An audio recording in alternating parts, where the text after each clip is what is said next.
Have you ever felt like you messed up so bad that you can't go back? Have you felt like you're homeless? Like you have nowhere to go and nowhere to turn? Like you've burned every bridge you've ever crossed and you found yourself deserted on an island all by yourself? Let me tell you a story.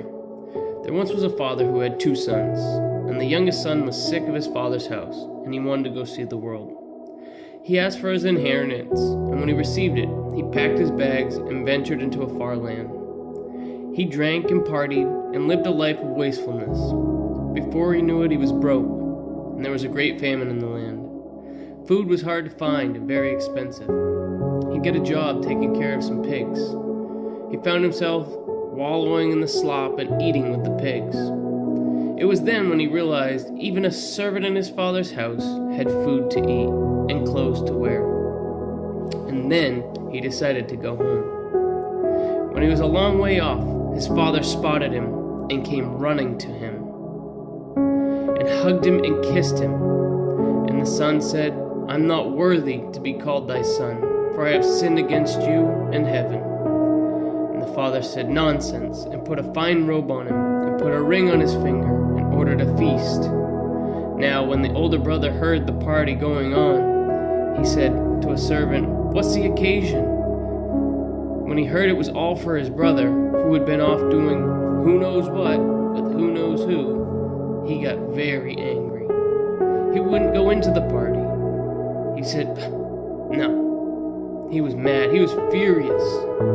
His father came out to him, and he explained how he felt it was unfair, that he had been faithful all this time, and his father had never had a party for him. But now, his party boy brother comes home, and it's celebration time. The father looked at the eldest son. A warm smile scrolled across his face as he explained, "You're right. You've been faithful all along, and all that I have is yours. But it seemed right that your brother, who we thought was dead, and we found out he's alive. He was lost, and now he's come home." You see, Jesus told this story in Luke chapter 15, verses 11 through 32.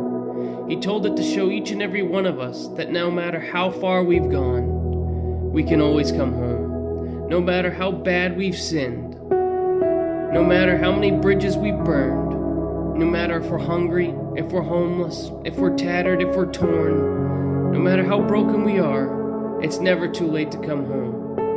And when we start coming home, Jesus will come running with his arms wide open to meet us.